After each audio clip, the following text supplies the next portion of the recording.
Hi, we are Group 92. Our topic is security in mobile application. First, let's introduce the four major types of the mobile applications. The first one is browser access apps, which are not installed in the devices, but can be accessed through native browsers by entering the URL of the web.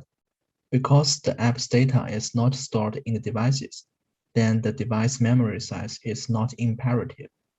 The examples are Google and Yahoo. The second one is native apps, which are installed in the devices, and therefore they don't need any data transferred to the server, and they simply work in the device without network. The app's data is stored in the device itself. For this category, the examples are notes and calculators in iPhone. The third one is hybrid web apps, which are installed in the device and require internet connections to run and function. For example, the mobile application of Facebook and Twitter. The fourth one is hybrid mixed apps, which are installed in devices as well, but may not require internet connection to run and function. The examples are some game applications that provide both the online mode and the standalone mode, like King of Glory and Hearthstone. Mobile application can be vulnerable. Nowadays, more and more data are stored in smartphones, including some sensitive transaction data. This decentralized data storage can be lucrative targets for the hackers.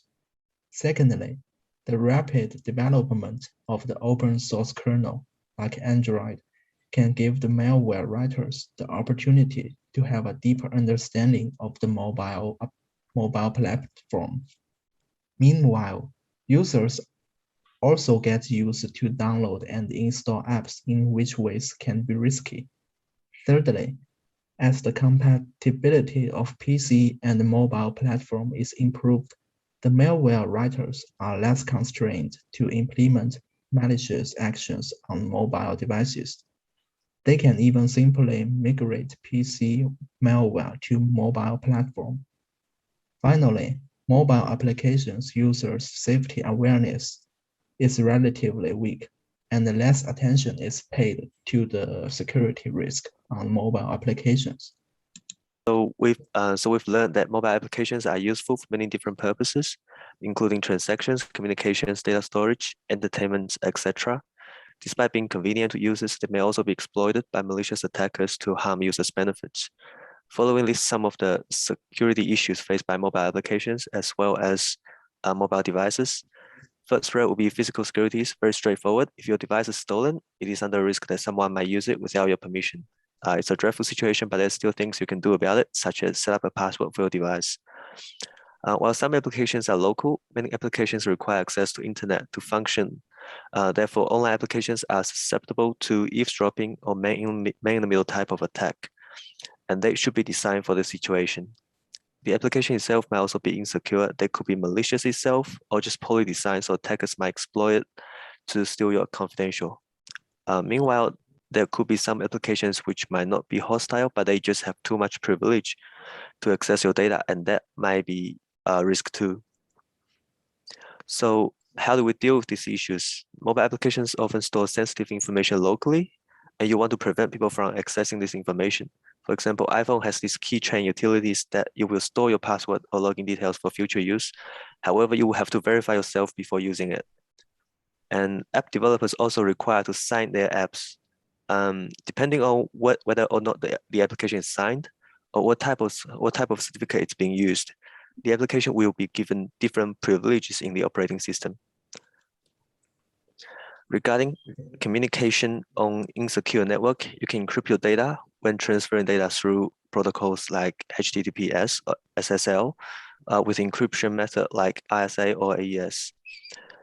For the application itself, sandboxing is a technique that are being used to isolate certain applications from monitoring the activities or executions of another app.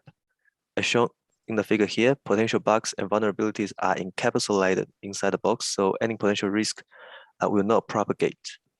Each app will have a unique home directory for its file, and they are restricted from accessing files stored by other apps or from making changes to the devices itself. The basic rule of sandboxing are the following. So each application will have its own storage space, and applications cannot climb over the boundary to access contents of other storage spaces. And all data required by the application will go through a permission check. So unless the permission check is verified, you will not be allowed to access data outside of its boundary.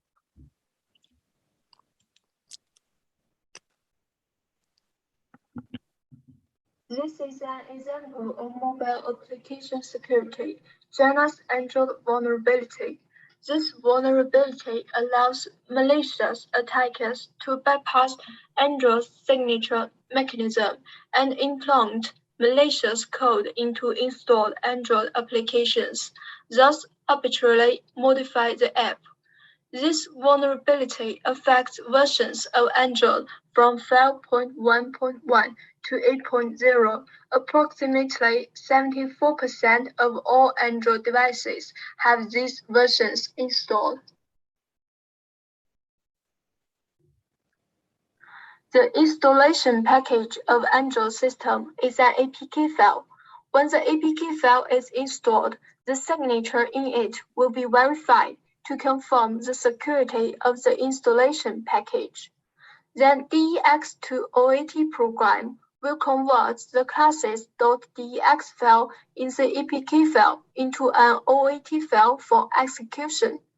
Janus vulnerability combines the two file types by placing the DEX file at the start of the APK file.